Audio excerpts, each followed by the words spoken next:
Em uma palavra, você quer saber como eles, os ocupados, não vivem muito? Veja como eles estão ansiosos para viver por muito tempo. Os velhos decrépitos imploram em suas orações pelo acréscimo de mais alguns anos. Eles fingem que são mais jovens do que são. Consolam-se com a falsidade e têm o prazer de enganar a si mesmos como se enganassem a fortuna ao mesmo tempo. Mas quando finalmente alguma enfermidade os lembra de sua mortalidade, em que terror eles morrem, sentindo que estão sendo arrastados para fora da vida e não apenas deixando-a. Eles clamam que foram tolos, porque na verdade não viveram e que viverão a partir de agora se escaparem dessa doença. Então, finalmente, eles refletem quão inutilmente eles se esforçaram por coisas das quais não desfrutaram e como todo o seu trabalho se foi em vão. Mas para aqueles cuja vida é passada distante de todos os negócios, por que não deveria ser ampla? Nenhuma delas é atribuída a outra, nenhuma delas está dispersa por toda a direção, e nenhuma delas está comprometida com a fortuna. Nenhuma delas perece por negligência, nenhuma é subtraída por desperdícios inúteis, nenhuma delas é inutilizada. O todo, por assim dizer, produz renda. E assim, por menor que seja a quantia, é abundantemente suficiente. E, portanto, sempre que seu último dia chegar, o sábio não hesitará em ir ao encontro da morte com passo firme. Talvez você se pergunte a quem eu chamaria de o ocupado. Não há nenhuma razão para você supor que eu quero dizer apenas aqueles advogados a quem os cães expulsam do tribunal. Aqueles que você vê gloriosamente esmagados em sua própria multidão de seguidores, ou desdenhosamente na de outra pessoa, aqueles a quem os deveres sociais chamam de suas próprias casas para esbarrá-los contra as portas de outra pessoa, ou a quem a lança do pretor se ocupa em buscar ganho que é de má reputação e que um dia infeccionará. Até mesmo o ócio de alguns homens é ocupado. Na sua vila ou no seu sofá, no meio da solidão, embora tenham se retirado de todos os outros, eles próprios são a fonte de sua preocupação. Deveríamos dizer que estes estão vivendo não no ócio, mas na ociosidade ocupada. Você diria que aquele homem está ocioso, que organiza com cuidado seus bronzes coríntios, que a mania de alguns torna dispendiosos e gasta a maior parte de cada dia com pedacinhos enferrujados de cobre? Quem senta em um local de luta pública, pois, para nossa vergonha, trabalhamos com vícios que nem são romanos, assistindo à disputa de rapazes? Quem separa os rebanhos de suas mulas em pares da mesma idade e cor? Quem patrocina novos gladiadores? Diga-me, você diria que aqueles homens estão no ócio e passam muitas horas no barbeiro enquanto estão sendo despojados do que quer que tenha crescido na noite anterior? Enquanto um debate solene é realizado sobre cada cabelo separado, enquanto os cachos de cabelo desarrumados são restaurados no seu lugar ou de desbaste são retirados deste lado na direção da testa, quão irritados eles ficam se o barbeiro tiver sido pouco descuidado, como se ele estivesse tosando um homem de verdade. Como eles se incendeiam se alguma de suas crinas é cortada, se alguma delas estiver fora de ordem, se não cair em seus cachos apropriados. Qual destes não preferiria ver a desordem na República a ver a de seus cabelos? Quem não se preocupa mais com a elegância de sua cabeça do que com a saúde? Qual não prefere ser bem penteado a ser honesto? Quem não preferiria ser bem barbeado que saudável? Você não diria que estes estão ocupados com o pente e o espelho? E aqueles que estão engajados em compor, ouvir e aprender canções enquanto distorcem a voz, o melhor e mais simples movimento que a natureza projetou para ser direto, nos meandros de alguma melodia indolente, que estão sempre estalando os dedos enquanto andam?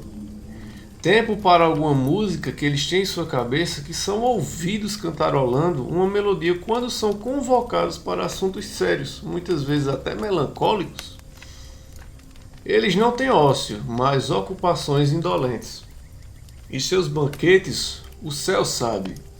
Eu não posso contar entre as horas desocupadas deles, já que vejo o quão ansiosamente eles colocam seu prato de prata, quão diligentemente eles amarraram as túnicas de seus belos meninos escravos, como sem fôlego observam para ver em que estilo o javali sai das mãos do cozinheiro, com que velocidade, a um dado sinal, os rapazes de cara lisa se apressam a desempenhar as suas tarefas, com que habilidade os pássaros são esculpidos em porções, todos de acordo com a regra, como os rapazinhos cuidadosamente infelizes limpam o cuspe dos bêbados.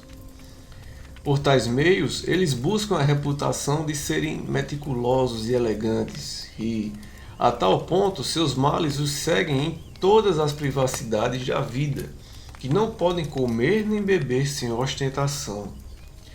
E eu também não os contaria entre a turma do ócio, os homens que são levados para cá e para lá em uma carruagem ou em uma liteira, e são pontuais às horas de seus passeios como se fosse ilegal omiti-los, que são lembrados por outra pessoa quando precisam tomar banho, quando devem nadar, quando devem jantar.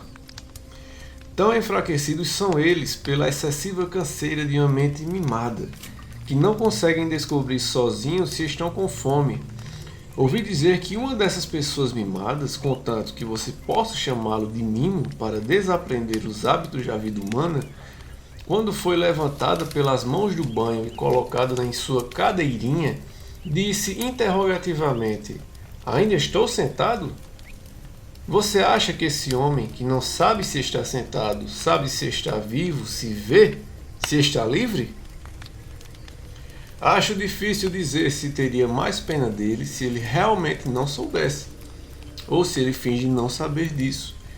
Eles realmente estão sujeitos ao esquecimento de muitas coisas, mas também fingem o esquecimento de muitas. Alguns vícios os encantam como provas de sua prosperidade. Parece-lhes o papel de um homem que é muito baixo e desprezível saber o que está se fazendo. Depois disso, imagine que os mimos fabricam muitas coisas para fazer uma simulação de luxúria. Na verdade, eles passam por cima mais do que inventam, e tal multidão de inacreditáveis vícios surgiu nesta era, tão inteligente nesta única direção que agora podemos acusar os mimos de negligência. Pensar que alguém está tão perdido no luxo que ele precisa da palavra de outra pessoa sobre se ele está sentado, este homem então não está em ócio. Você deve aplicar-lhe um termo diferente. Ele está doente, ou melhor, ele está morto. O homem que está em ócio também tem uma percepção de seu ócio. Mas este outro que é semivivo, que para que ele possa conhecer as posturas de seu próprio corpo, precisa de alguém para lhe dizer como poderia ser senhor de um momento sequer de sua vida. Seria alongar demais percorrer todos os exemplos daqueles que desperdiçaram suas vidas em jogos de xadrez, bola ou queimando-se ao sol. Não gozam de ócio aqueles cujos prazeres trazem muitas ocupações, pois ninguém duvidará que muitos se fatigam sem nada obrar, os que se prendem a inúteis questões de literatura, e eles já são multidão entre os romanos. Foi um vício dos gregos investigar quantos remadores teve Ulisses, se a Ilíada ou a Odisseia foi escrita primeiro, e além disso, se eram de um mesmo autor, e vários outros assuntos deste selo que, se você guarda para si mesmo, de modo algum dá prazer à sua alma secreta, e se os publica faz com que pareça mais chato do que acadêmico. Mas agora essa paixão vã por aprender coisas inúteis atacou os romanos também. Nos últimos dias ouvi alguém dizer quem foi o primeiro general romano a fazer isto ou aquilo. Duílio foi o primeiro que ganhou uma batalha naval. Cúrio Dentato foi o primeiro que teve elefantes domados em seu triunfo. Ainda assim, estas questões, mesmo que não acrescentam nada à verdadeira glória, estão, no entanto, preocupadas com serviços de sinalização para o Estado.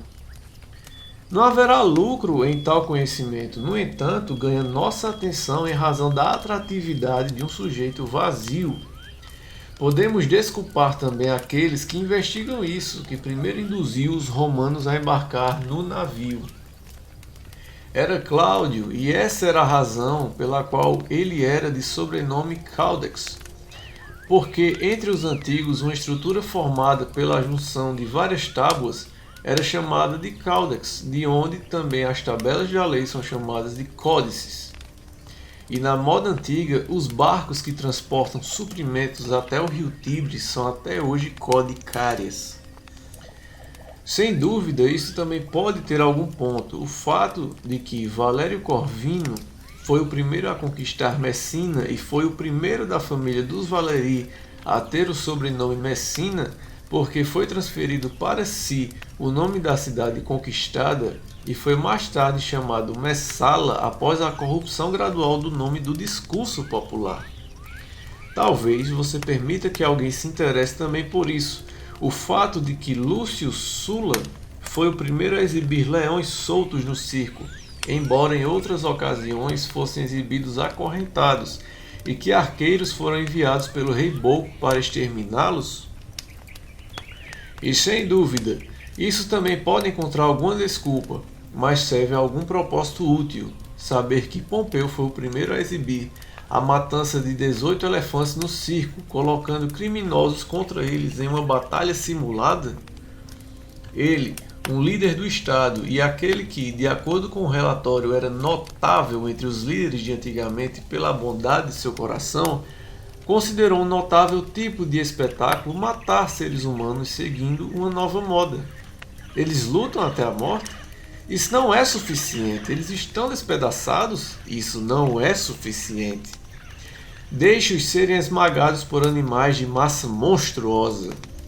Melhor seria que essas coisas passem ao esquecimento para que, a partir de então, algum homem poderoso as aprenda e tenha inveja de um ato que era desumano. Quantas trevas uma grande fortuna causa às nossas mentes!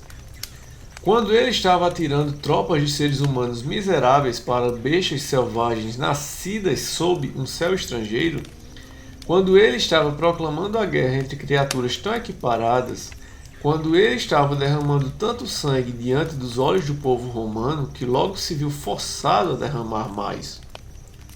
Ele então acreditava que estava além do poder da natureza. Mais tarde, porém, esse mesmo homem, traído pela deslealdade alexandrina, ofereceu-se à adaga do mais vil escravo e finalmente descobriu que é vazio ostentar seu sobrenome. Mas voltando ao ponto do qual me deparei, para mostrar que algumas pessoas remoem dois inúteis sobre esses mesmos assuntos, o homem que mencionei relatou que Metelo, quando triunfou após sua vitória sobre os cartagineses na Sicília, foi o único de todos os romanos que fez 120 elefantes capturados serem conduzidos antes de seu carro. Que Sulla era o último dos romanos que estendeu o Pormerinho, que antigamente era costume estender depois da conquista de território italiano, mas nunca provinciano. É mais proveitoso saber disso do que o Monte Aventino, segundo ele, está fora do Pomerium, por uma das duas razões, seja porque aquele era o lugar para onde os plebeus tinham se separado, ou porque as aves não tinham sido favoráveis quando Remus tomou seus auspícios nesse ponto. E por sua vez, inúmeros outros relatórios que estão repletos de falsidade ou são do mesmo tipo. Pois embora você conceda que eles digam essas coisas de boa fé, embora eles se comprometam com a verdade do que escrevem, ainda assim serão cometidos menos erros por tais histórias? Quais paixões eles irão conter? Quem farão mais corajosos? Quem mais justos? Quem mais nobre de espírito? Às vezes, meu caro Fabiano dizia duvidar se era melhor não empreender estudo algum do que se envolver com os deste gênero. Dentre todos os homens, somente são ociosos os que estão disponíveis para a sabedoria. Eles são os únicos a viver, pois não apenas administram bem sua vida, mas acrescenta-lhe toda a eternidade. Todos os anos que se passaram antes dele são somados aos seus. A menos que sejamos os maiores ingratos, aqueles fundadores das sublimes filosofias nasceram para nós e eles nos preparam um caminho para a vida. Graças aos seus esforços, conduzem-nos das trevas à luz, aos mais belos conhecimentos. Não nos é vedado acesso a nenhum século, somos admitidos a todos. E se desejamos, pela grandeza da alma, ultrapassar os estreitos limites da fraqueza humana, há um vasto espaço de tempo a percorrer. Poderemos discutir com Sócrates, duvidar com Carneades, encontrar a paz com Epicuro, vencer a natureza humana com a ajuda dos estoicos, ultrapassá-la com os cínicos. Já que a natureza nos permite entrar em comunhão com toda a eternidade, por que não nos desviamos desta estreita e curta passagem do tempo e nos entregarmos com todo o nosso espírito àquilo que é ilimitado, eterno e partilhado com os melhores? Os que se desdobram em muitos compromissos, que agitam a si mesmo e a outros, bem conscientes de sua tolice, após terem percorrido diariamente as soleiras de todos e não terem deixado de entrar em nenhuma porta aberta, após terem levado sua interesseira saudação à volta das mais remotas casas, quão pouco não terão eles visto numa cidade tão grande e dilacerada por várias paixões? Quantos haverá cujo sono, dissolução ou grosseria não os afastará? Quantos, após os terem torturados com uma longa espera, não passarão por eles fingindo estarem apressados? Quantos não evitarão aparecer no átrio repleto de clientes, escapando por portas secretas, como se fosse menor descortesia enganar do que se despedir? Quantos, ainda meio adormecidos e pesados devido à embriaguez da noite anterior, responderão àqueles pobres coitados que interromperam seu sono para esperar o despertar de um outro, com um bocejo mais arrogante, mal levantando os lábios? Podemos afirmar que se dedicam a verdadeiros deveres somente aqueles que desejam estar cotidianamente na intimidade de Zenão, Pitágoras, Demócrito, Aristóteles, Teofrasto e os demais mestres da virtude. Nenhum deles deixará de estar à nossa disposição, nenhum despedirá quem o procurar sem o que o faça mais feliz e mais devotado a ele. Nenhum permitirá a quem quer que seja partir de mãos vazias. E eles podem ser encontrados por qualquer homem, tanto durante o dia como a noite. Nenhum destes lhe forçará a morrer, mas todos lhe ensinarão como morrer. Nenhum destes irá desgastar seus anos, mas cada um adicionará seus próprios anos ao seu. Conversas não lhe trarão perigo, a amizade não porá em risco a sua vida. O cortejo de nenhum deles vai sobrecarregar sua bolsa. Deles você pegará o que quiser. Não será culpa deles se você não tirar o máximo que puder. Que felicidade, que bela velhice espera por aquele que se ofereceu como cliente a eles. Este terá amigos de quem poderá pedir conselhos sobre assuntos grandes e pequenos, a quem poderá consultar todos os dias a respeito de si mesmo, de quem poderá ouvir a verdade sem insultos, ser louvado sem adulação, a cuja semelhança se possa moldar. Nós estamos acostumados a dizer que não está em nosso poder escolher os pais que a sorte nos destinou, que eles foram dados aos homens por acaso. Contudo, nós podemos ser os filhos de quem quisermos. Existem famílias do mais nobre intelecto. Escolha aquela em que você deseja ser adotado. Você herdará não apenas seu nome, mas até mesmo sua propriedade, que não haverá necessidade de guardar em um espírito mesquinho ou avarento. Com quanto mais pessoas você compartilhar, mais terá. Estas lhe abrirão o caminho para a imortalidade e elevarão você a uma altura da qual ninguém é derrubado. Essa é a única maneira de prolongar a mortalidade, ou melhor, de transformá-la em imortalidade. Honras, monumentos, toda aquela ambição ordenada por decretos ou criada em obras de pedra cai rapidamente em ruína. Não há nada que o lapso do tempo não derrube e remova, mas as obras que a filosofia consagrou não podem ser prejudicadas. Nenhuma idade as destruirá, nenhuma idade as reduzirá. A seguinte e cada era sucessiva aumentará a reverência por elas, já que a inveja trabalha sobre o que está por perto e as coisas que estão distantes são mais livres para serem admiradas. A vida do filósofo, portanto, tem amplo alcance e ele não está confinado pelos mesmos limites que calam os outros. Somente ele é libertado das limitações da raça humana. Todas as idades o servem como se fosse um deus. Tem algum tempo passado, isso ele abraça por lembrança. O tempo está presente, isso ele usa. Ainda está por vir, isso ele antecipa. Ele faz sua vida longa, combinando todos os tempos em um.